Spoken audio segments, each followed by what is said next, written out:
coming here, you're coming to listen to us, but beyond us, you're listening to the voices of Afghan women.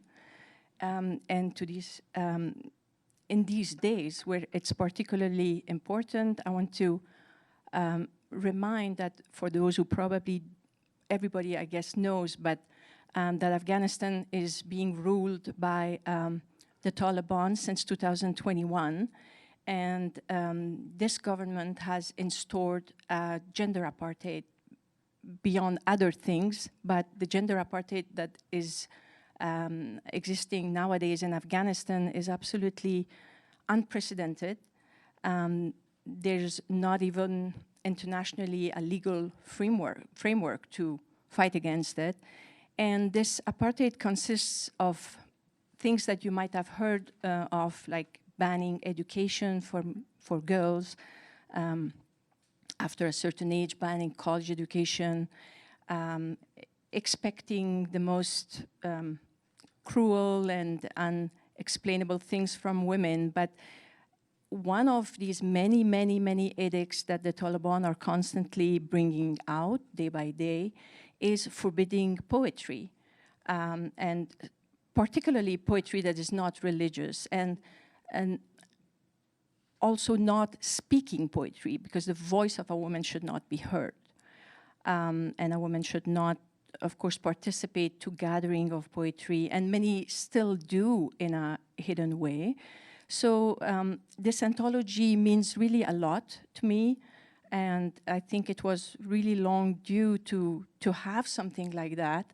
There has been very little poetry published from Afghanistan, and thank you, Two Line Press, to have spearheaded this effort to bring the voice of Afghan women to the American public. Sam and I are very grateful to have participated to this project, and we follow really the steps of others like Diana, who had started many years ago to bring the voice of Nadia Anjuman, and also Fatima Shams, and Susanna Susanna, who is one of the other translators, and Hajar Hussaini, who is also part of the book, and they're not here. They have translated in magazines and other publications, but this is the first time that we have 5 amazing poets together in this book. We will be reading from Karima Shabrang first. Both Karima Shabrang and Mariam Mitra live in Berlin now. They are in exile for different, they didn't come, so both of them came at different times and for different reasons, but they escaped Afghanistan, and they live in Germany. Karima Shabrang is a poetess from Badakhshan. It's what sets her a little bit apart. Badakhshan is a region of Afghanistan. If you have a little bit the map of Afghanistan in your head, there's a little finger going and touching China, which is a very, very inaccessible region with very high mountain. It's the Hindu Kush is coming there. And so she grew up in that very small village, far from places like Kabul and Herat. So she was just drawn to literature, and she had a very supportive family. Every time I speak with her, she really thanks her family, her father, particularly her brother, who allowed her to come to Kabul to study literature. And that's where she really discovered that she wanted to write poetry. And she wrote this first book called Beyond Infamy, Farasoye Badnami, which really was a book that got the attention of many people right away because of the very overtly erotic poetry that she wrote. And as you know, in Afghanistan, just taking the pen, you know that your hand might burn. So writing erotic poetry was a big risk, and writing about the desire of a woman. That was what they called erotic. It was not maybe erotic in the way that you might imagine, but it was just talking from the point of view of a woman who wants to love. And when she went back to her village, that book, although it was acclaimed in Kabul, really got in trouble, and she could not, she had, of course, the religious entities there were threatening her, and she had to leave her village and come to live in Kabul, where she published another book called Palahay Guna Alud, The Steps Full of Sin. And that second book was really, I think, the end of her possibility of her living in Kabul. And she had then to leave. So we will read a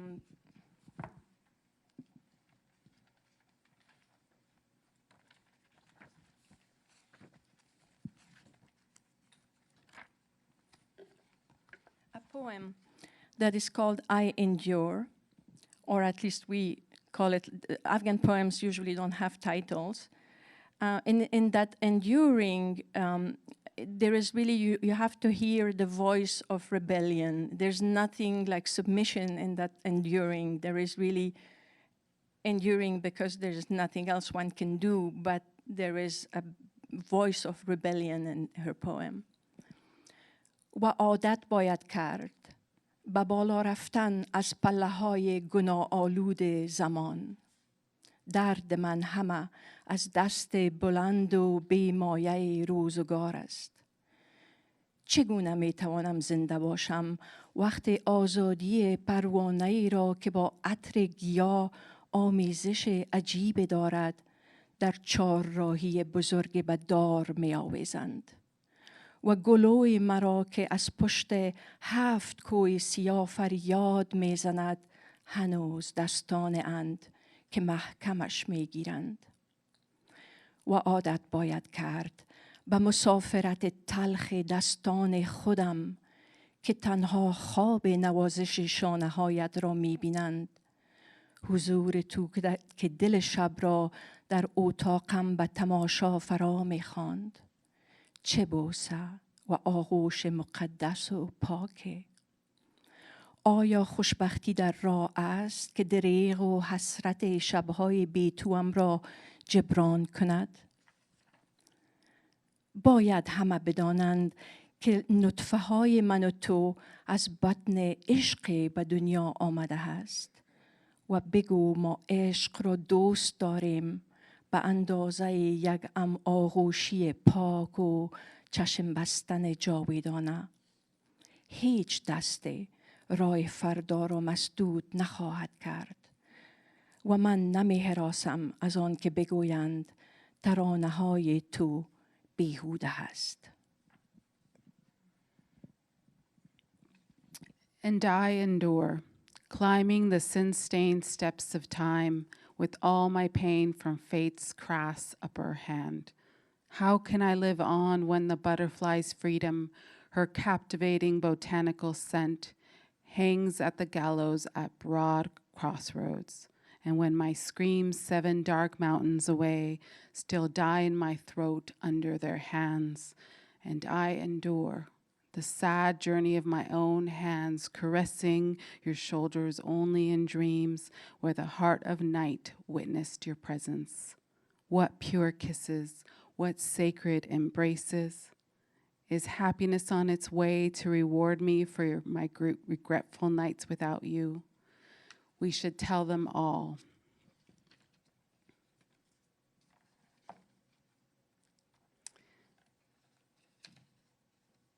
The seeds of life are born in love's warm womb. Tell them we believe in love, even if only a pure embrace, even with eyes closed for eternity. No one can stop tomorrow from coming, and I don't care if they say my songs are useless. The next poem is called Before.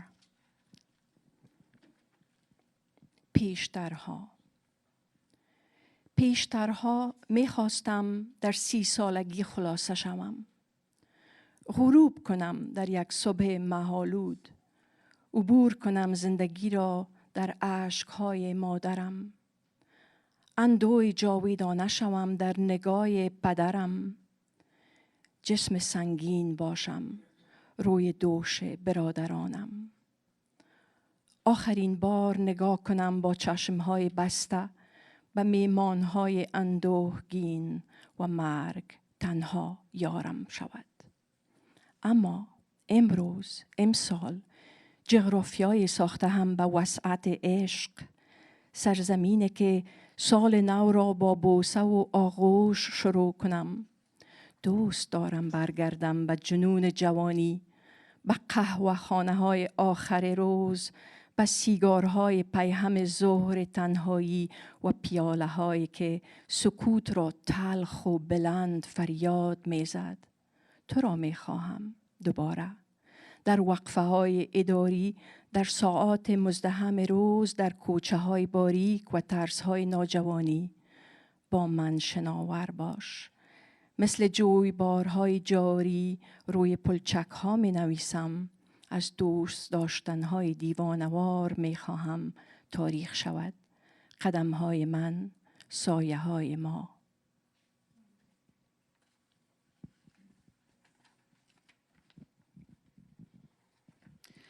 Before, I wanted to be done with it by 30, to set during the early fog-filled hours, to dwell in my mother's tears, become an indelible sorrow in my father's eye, dead weight on my brother's shoulders, and look around with eyes closed for the last time at the mourning ones and see only death beside me.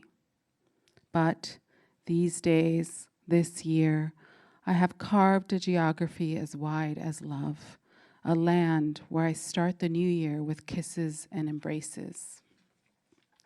I return to the wildness of youth, to cafes at the end of the day, the back-to-back cigarettes of lonely afternoons, and cups declaring my solitude, bitter, blatantly. I long for you again during work breaks, in the busy daytime hours and narrow streets and youthful worries. Flow with me in the rush of this river. I'm writing on every single bridge about love's madness. I want my steps and the shadow of us to make history.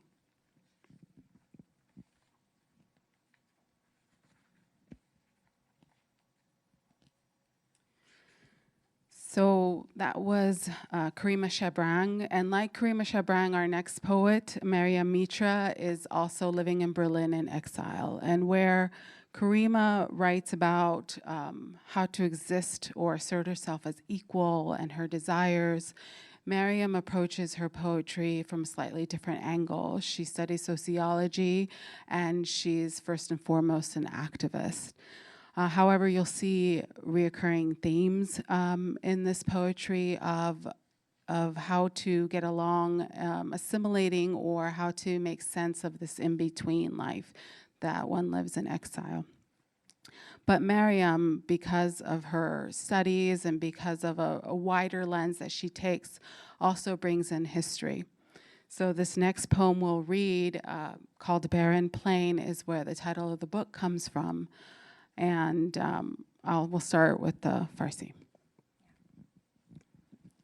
Yeah, and this poem, as Samantha said, in the poetry of Maryam Mitra, there's also this urge to capture the history and the memories of the tragedies that have happened in the past 40 years. And this particular poem, Barren Plain, refers to a tragical incident in the prior, I don't want to call it government because it's not a government, but the prior period, the first period of the Taliban from 96 to 2000 to the American presence in Afghanistan. And the retaliation of the Taliban on a region north of Kabul called Shamali. In the poem, she says Shamal, which is the north, but she means, and the Afghans understand that when they read the poem, that she means Shamali, which is this very, very rich area, agriculturally, where all the grapes, Afghanistan is really proud for the grapes, the 50, 60 kind of grapes that grow in Afghanistan. And the Taliban, because of the people of Shamali had resisted, went and burned the land and killed the males and took the women to Kabul as slaves, basically. And so it's the history has not talked a lot about that tragical incident, and she wants to pay, to talk about that. آتشزار آتشی در موهای تو شعله‌ور است که می‌ترساند سرزمین مردان را و دچار سوختن می‌کند مزاران گندمزاران تشنه را در آتشزار بیباران. تنها موهای تو آتش نگرفت، مردان خشمگین بر تاکستان‌های شمال هم آتش آفروختند. انگورهای نورس تاکستان‌های سرزمین مادری هنوز در آتشند و بوی موی سوخته دختران کوهستان از سینه تاریخ بلند است هنوز. حرف که میزنی در این آتش زار همیشه از سوختن میترسد صدات. Barren plain. Your blazing mane bewilders the land of men and condemns the parched wheat fields to burn. In the rainless barren plan, it is not only your hair on fire. In Shamali, hateful men have set the vines on fire, the young grapes of my motherland on fire. The scorched smell of country girls' hair rises from the breast of history even now. In this fire field, should you say something, you fear burning your tongue. Yeah, for those who, of course, know the Persian poetry, how hair for a woman is the symbol of beauty, and how Hafiz and Rumi and all the Persian poets have written so many ghazals about, the locks and the hair of a woman and the mane of a woman. And usually that fire is the fire of love that the mane of a woman creates. But here, that fire, that mane becomes the blazing mane that drives men crazy. And of course, one of the big edict is that not a single thread of the woman's hair should be visible.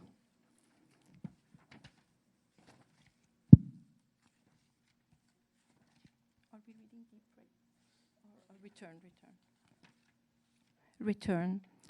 بازگشت.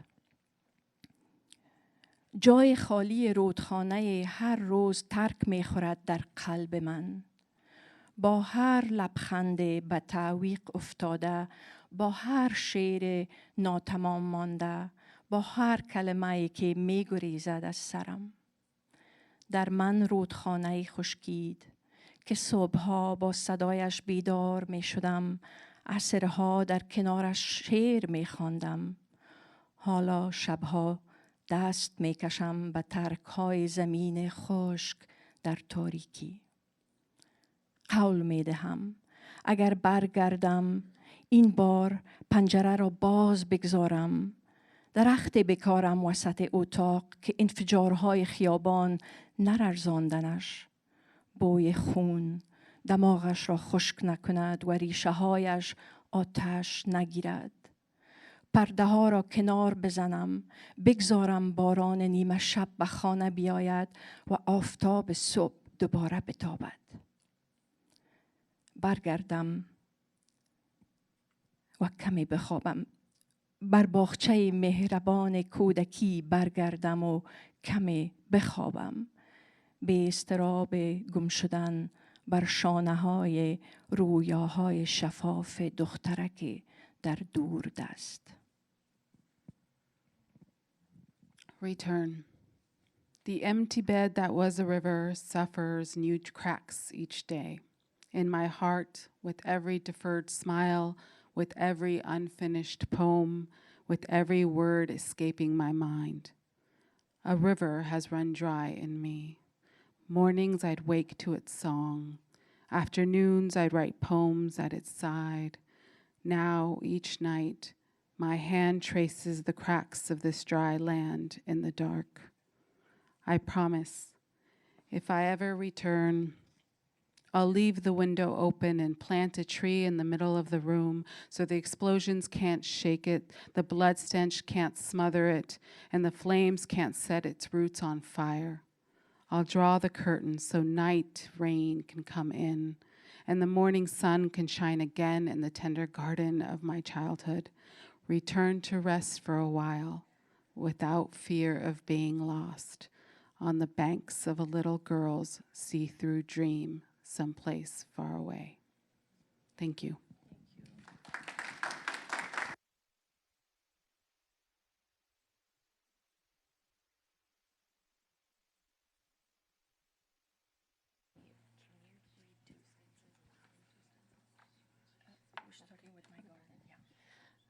Really quickly, we're gonna jump in reading one of the poems, and then I'll say some things. The only thing you should know is that Nadia Anjuman's surname is a pen name, and Anjuman roughly means like community. Okay, and Sabrina Gamely is gonna read this. So. باغ من دوست دارم معنی امید را باور کنم رای غم بربندم و فکر رای دیگر کنم ریشه های زندگی را آبیاری لازم است بعد از این آینده را نوشاب در ساغر کنم. My garden. I will trust the meaning of hope. I will shut the door on grief. Maybe that door should get shut.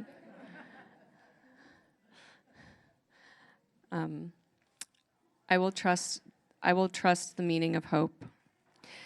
I will shut the door on grief and find another path. Life's roots need water. I will raise my glass to the future and drink.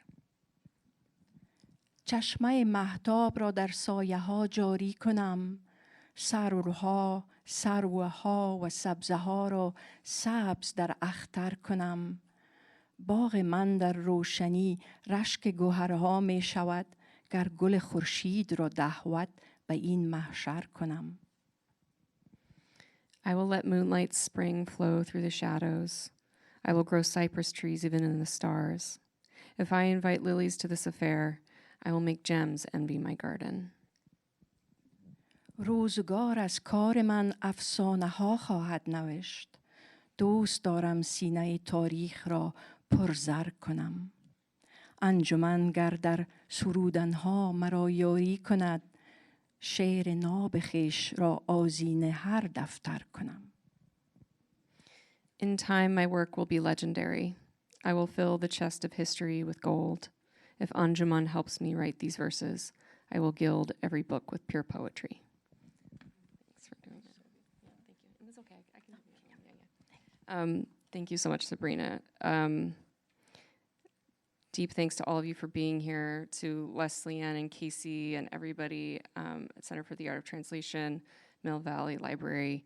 I'm really moved to see such a large group at this event.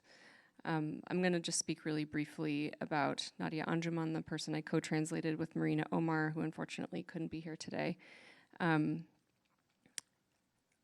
I feel like that first poem that we read is a really great example of Anjuman's touchstone. It's a ghazal, and so even if you don't understand the Persian, you can hear the repetition that falls at the end of the line, which when we translated it came at the beginning. Anjuman desperately wanted to learn literature at a time in which it was not legal for her to do so. And she lived in, luckily for her, she lived in a city in which there was a university professor who felt that girls and women should be able to learn literature. And one of the few things that they were allowed to do was learn needlepoint. And so women and girls would meet in this literature professor's home and bring bags filled with needlepoint, and underneath the needlepoint would be books. And so that is where she had a lot of her education. After the fall of the Taliban, she enrolled in the University of Herat and studied Persian literature. And the ghazal form that she uses here, she's employing all the tropes. She's referencing herself, but also it's a play on words because it also means community and how her community is going to help her learn or help her write poetry.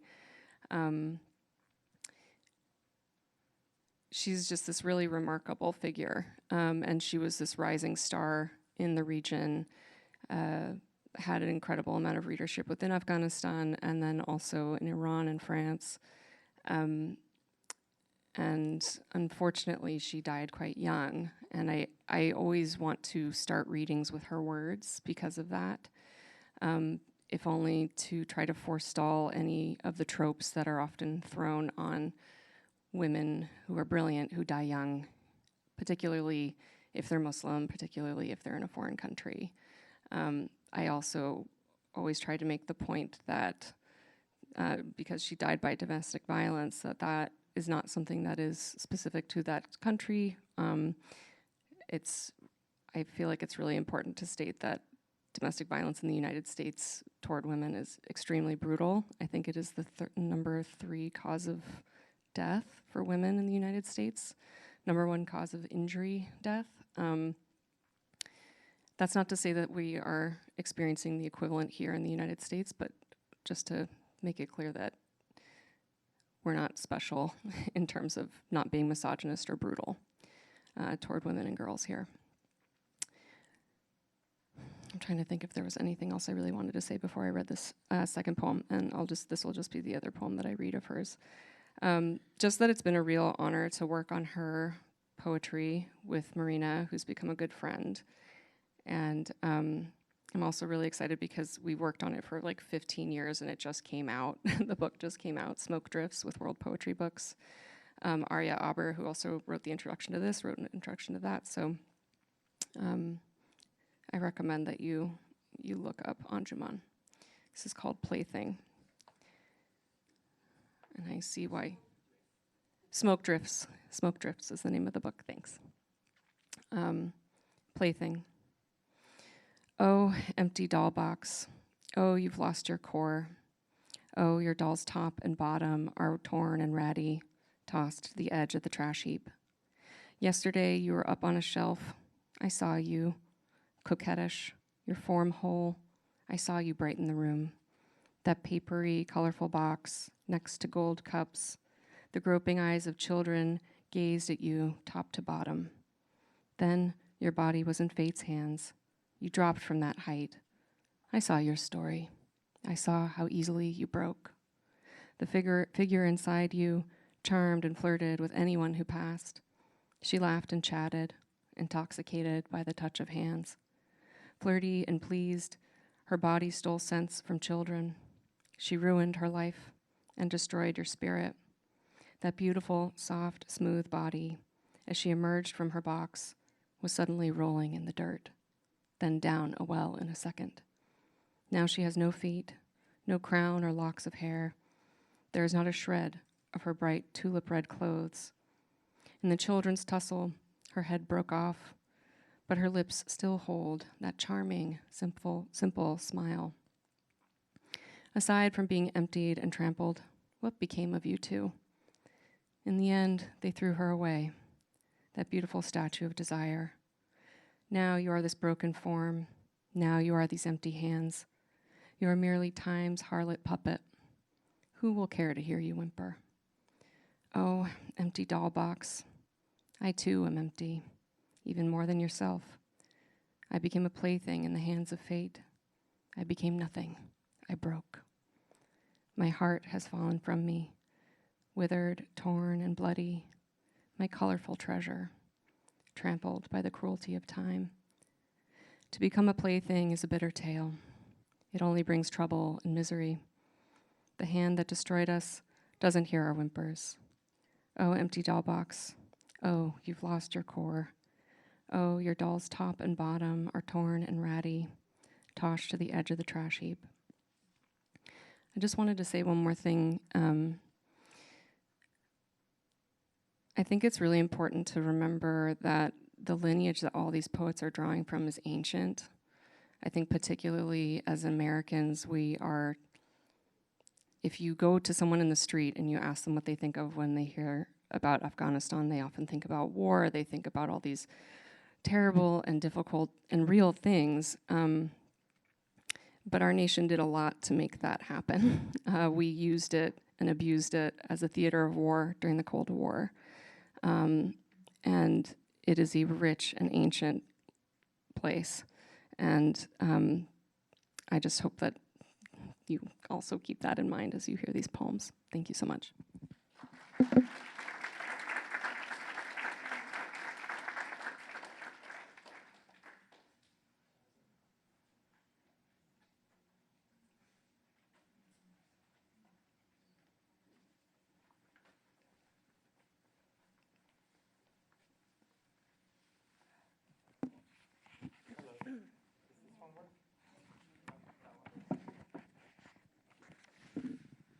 Hi, good afternoon, everyone.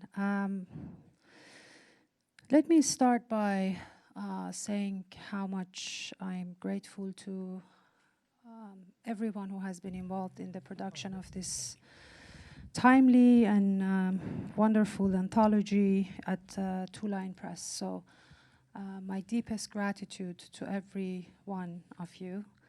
I know how much work and time and labor has gone into this. It's a beautiful book and a collection of really amazing poems by significant modern poets of Afghanistan with deep roots in the Persian tradition. So we are going to read the poems that we co-translated together by Mahbube Ibrahimi. Mahbube was born in Kandahar of Afghanistan. She fled to Iran during the rise of the Taliban during the 90s. And she really rose to prominence as a poet in Mashhad, which happens to be also my hometown.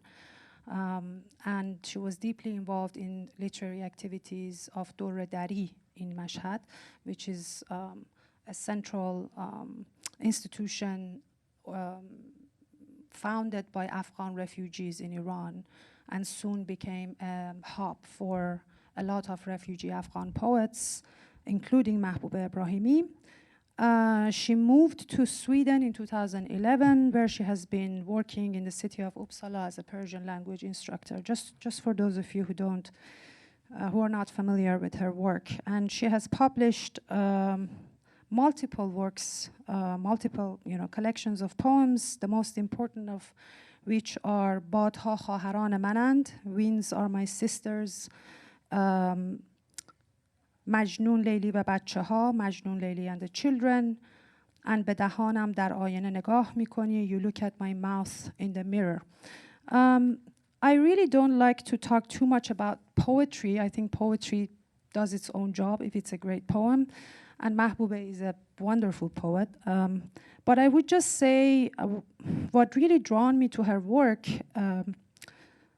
is the fact that her poetry is all about surprises, moments of pause and silence, and surprising you with imageries that are really unprecedented in Persian, but also in the forms that she's choosing to write in, which is usually the free verse. That is quite, I would say lyrical, deeply lyrical, but at the same time reflecting on the everyday life and, the very,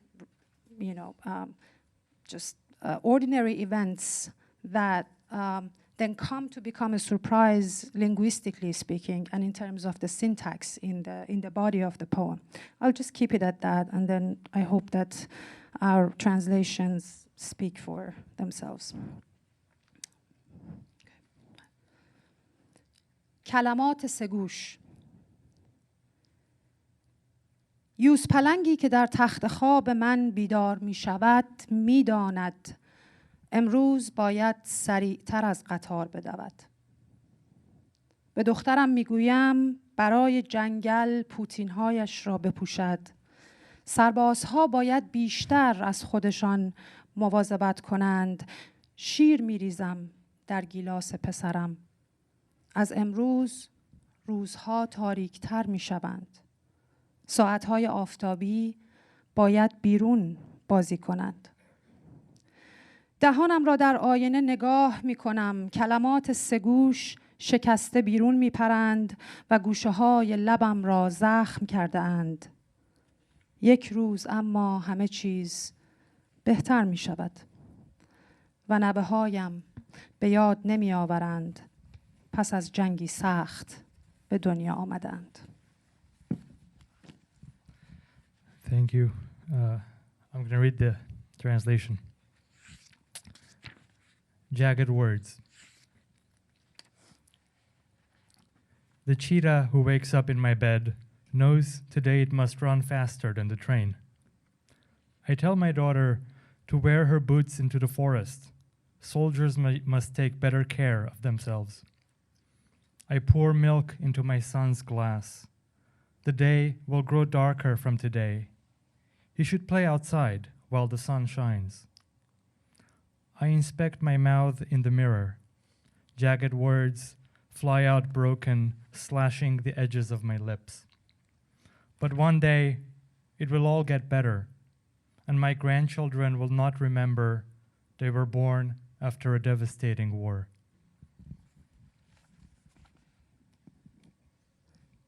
رد پا. در استکهلم بیدار که می شدم تنها بودم در آغوش صبح.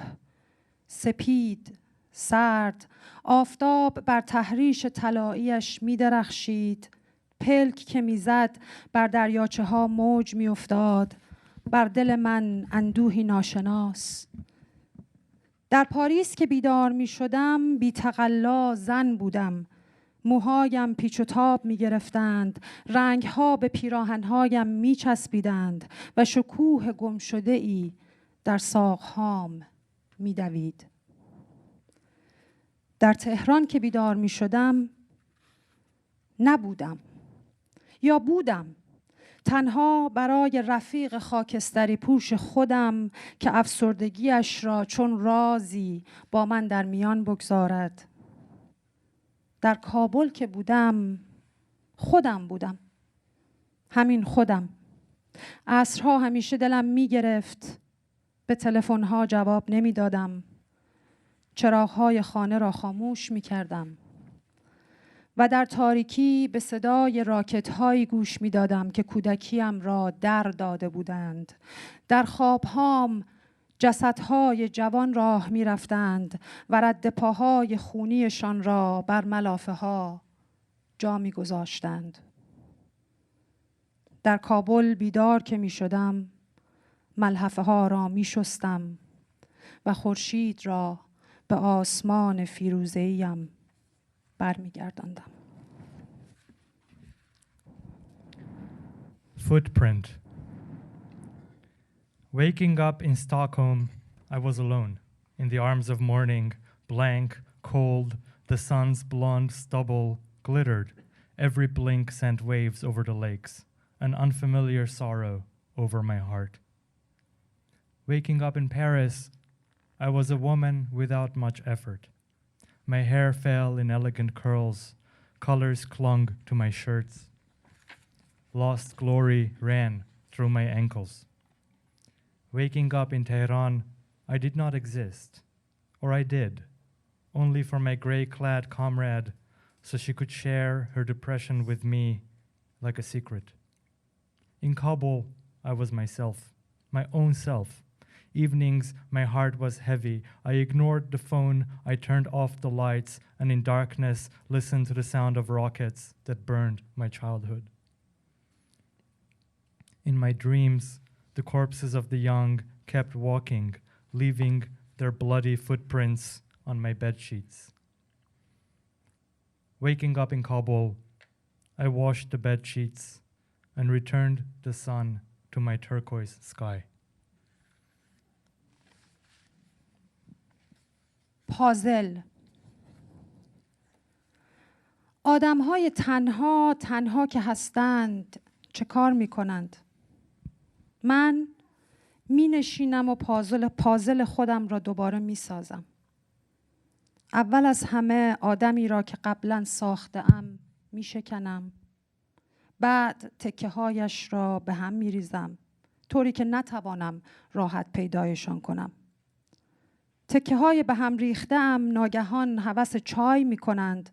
سلانه سلانه پخش و پلا بلند می شوند و از آشپزخانه یک گیلاس چای می آورند.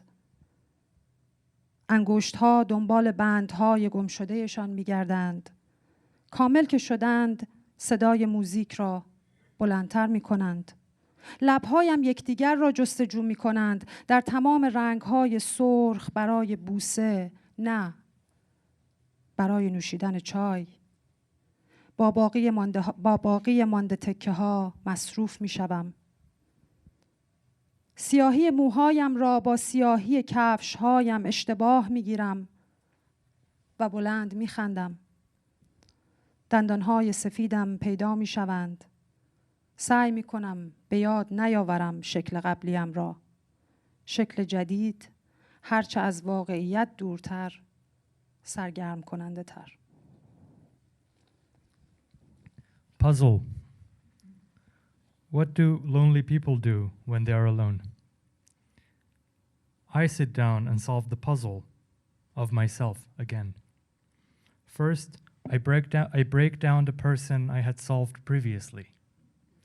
Then I scramble the pieces so that I can't find them easily. My scattered pieces, suddenly they are craving tea. Step by step, all in a scramble, they rise up and get a cup of tea from the kitchen. Fingers search for their missing joints, and once complete, they turn up the music. My lips rummage through all shades of red, for each other, for a kiss, no, to drink tea. I busy myself with the remaining pieces. I mistake the black of my hair for the black of my shoes, and I laugh out loud. My white teeth appear. I try not to remember my old form, my new form, the further from reality, the more entertaining. Lonely people do all sorts of things with their loneliness. And we have one more poem. Yeah. پروانه ها. موهای دخترم را شانه می زدم در آینه که ناگهان دستهایم را دیدم. پروانه های سفید کی از پیله به در آمده بودند.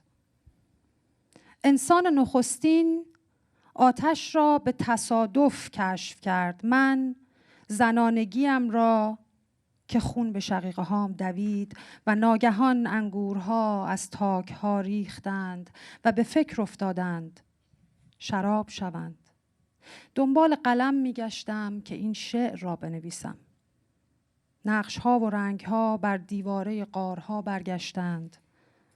برای پیاده روی به جنگل رفتم. درخت‌ها را دیدم که تصمیم گرفتند تخت پاره شوند، کشتی بسازند، به دریاها سرازیر شوند و جزیره‌های ناشناخته را کشف کنند. موهای دخترم را در آینه شانه می زدم.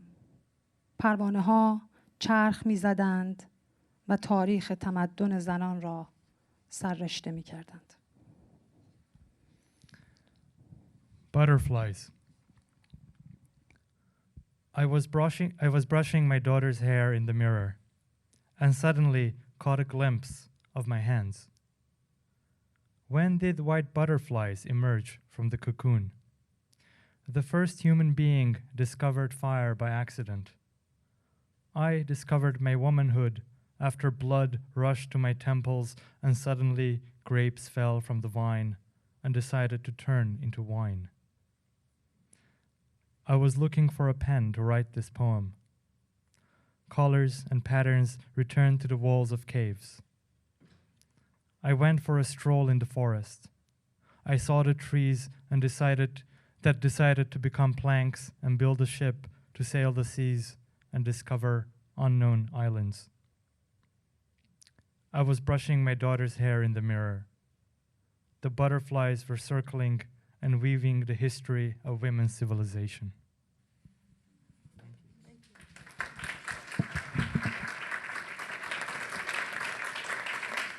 Thank you so much. If we could get all the presenters to sit up here, we're going to do a brief Q&A with the audience. We have time for just a few questions. So,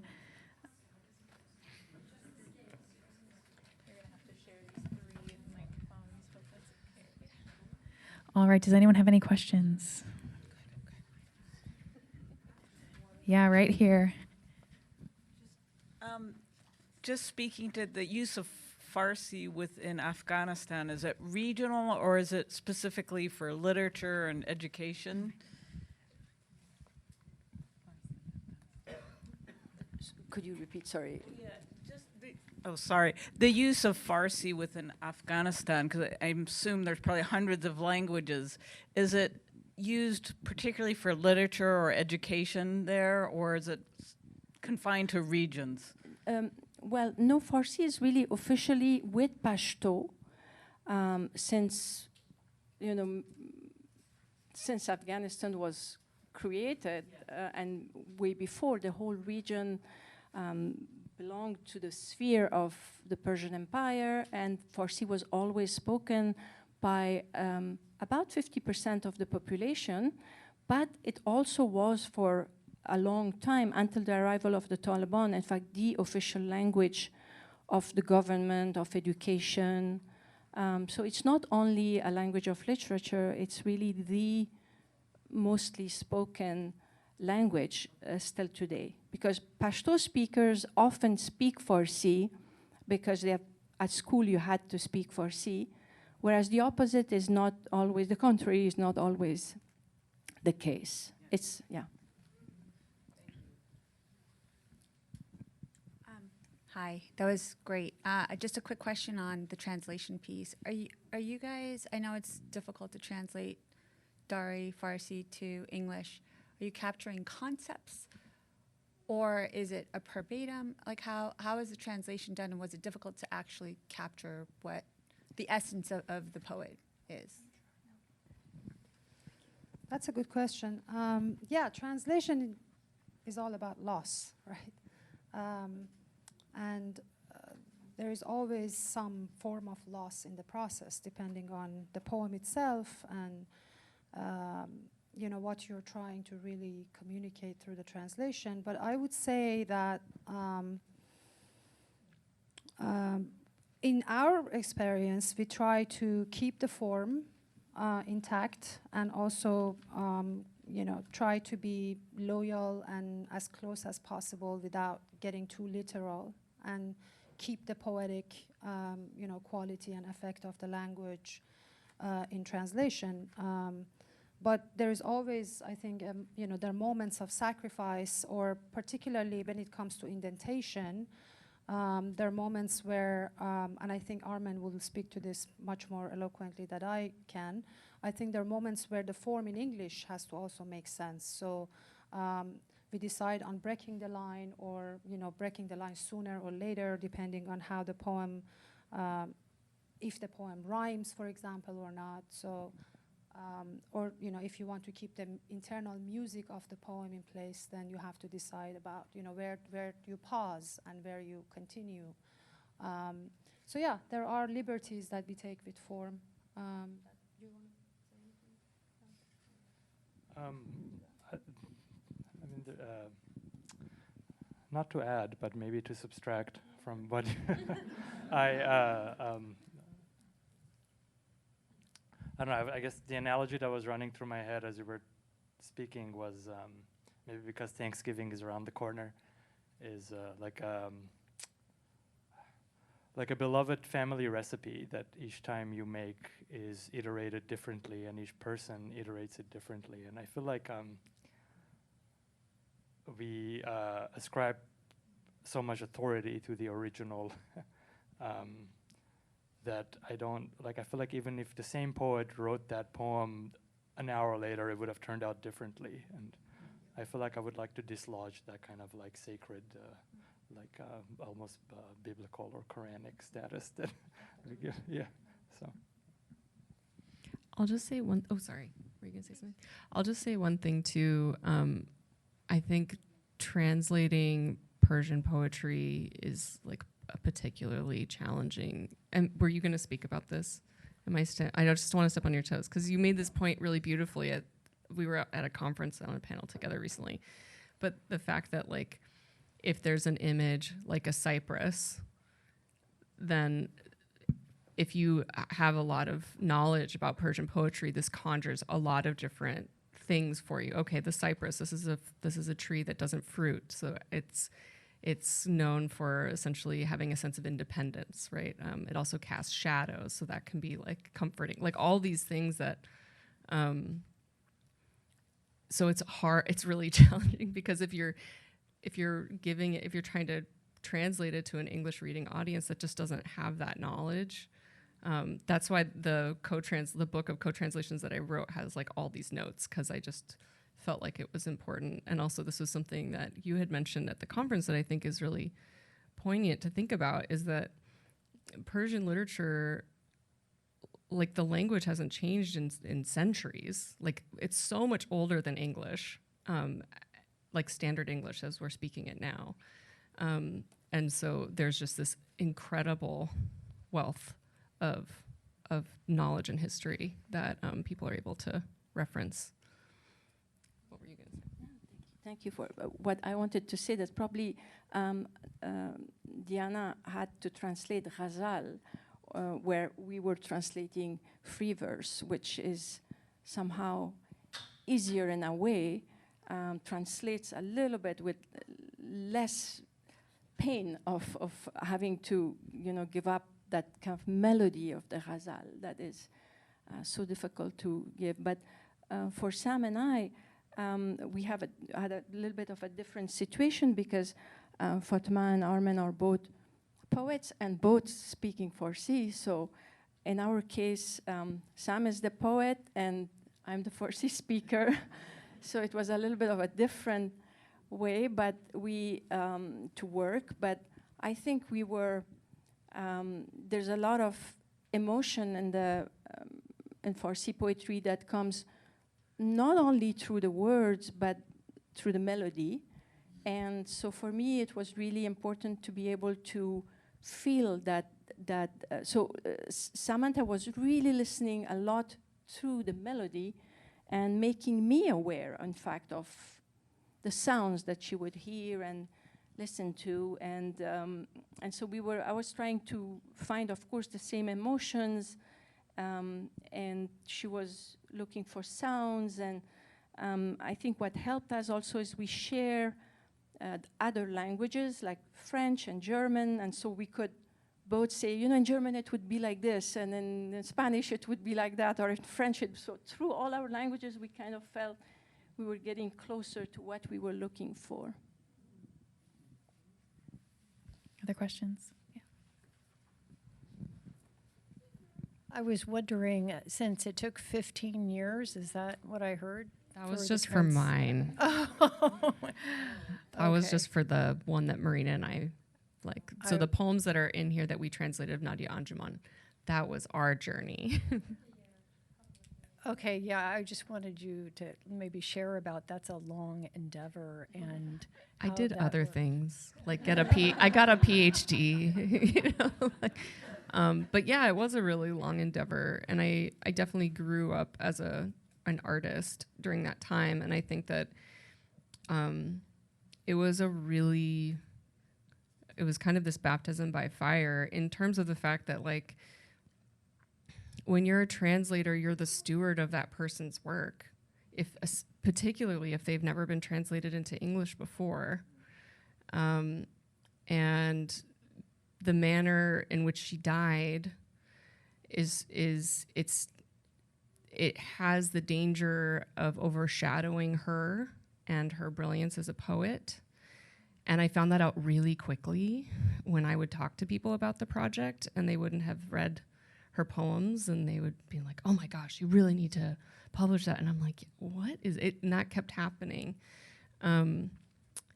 Yeah, so I feel like I'm kind of rambling, but I think it really made me very quickly realize my responsibility to her and to just honor her as best as I could, and also try to make it, the name that she chose is community, right? To try to foster the sense of community and also openness. Like, I hope it's just the first of many translations of her work. I don't know if that answered your question, but it was just like kind of a slow drip. And I'm sure that if I were co-translating those poems now with Marina, they'd be different. Yeah, I'm really excited that it's out there. Well, I appreciate your connection with her, and it's like her voice you're helping her voice out. I hope that just many more people translate her work and read her work, because she's absolutely brilliant. All right, we've got time for one more question. One last question, anybody?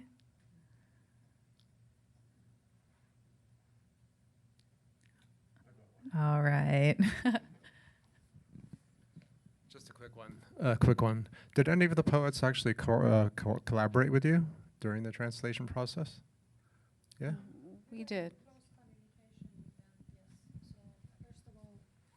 Sorry, I just jumped in. Yeah, I mean, in the case of Mahbubeh, I mean, she was a friend of mine. I've met her before, and I was familiar with her work. And we actually got to know each other through poetry. So it was with her full consent that and I think this was actually one of the, if I have a moment to reflect on anthologizing Middle Eastern women, I just feel like I need to say this, otherwise I can't help myself. So there is a, and I want to say that in praise of this work. So there is a business of anthologizing Middle Eastern poets, particularly gender-based kind of anthologization of women as a form of giving them voice in other traditions. Usually we are talking about English. A lot of these anthologizations, unfortunately, are highly politicized. And the translation process can be very unethical. It's, they don't reach out to the poet. They don't communicate that they're going to translate the work, let alone the poor quality of the translations. It's usually like a very narrative-based literal translations that doesn't land the poem in the second language as a poem. It's mostly just, a bunch of words jagged together. What I really appreciate and admire about this anthology is the ethical and also literary dedication of the publishers to make sure that this is done, in the case of the living poets, of course, with their full consent. And until they didn't reach out to the poets and communicated this with them, they didn't move forward. And I really appreciate that. Secondly, I think every single one of us who have been involved in this project has either been fluent in Persian or a poet on their own rights, and they worked very closely together to make sure that the quality of the poem is kept intact in translation.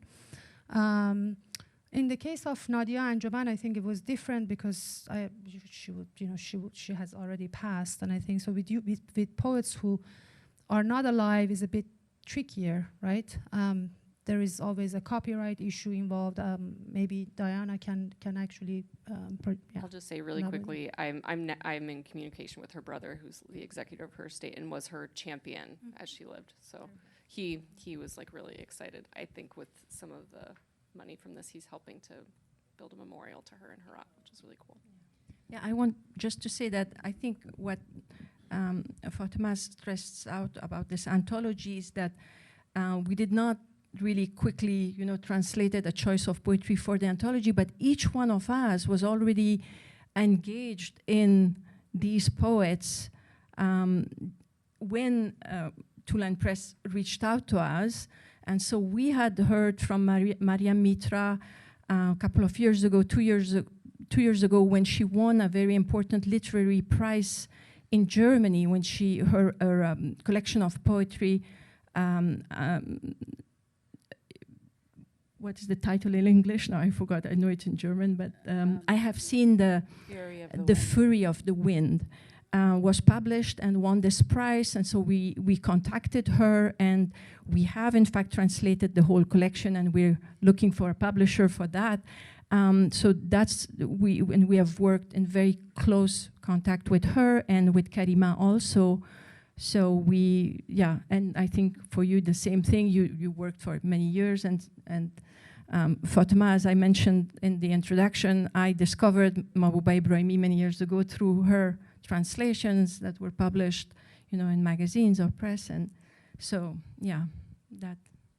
And we would have liked, in fact, to have more poets in the anthology, and especially Pashto speakers. That was a little bit the I think the sad part, that we are speaking about Afghan poets, but we only have Farsi-speaking poets. But because of that ethical way of wanting quality and wanting something genuine, it was impossible to include. We couldn't find translation that were acceptable for two-line press. Find just translators, yeah. Well, thank you all so much. Thanks to everyone for coming.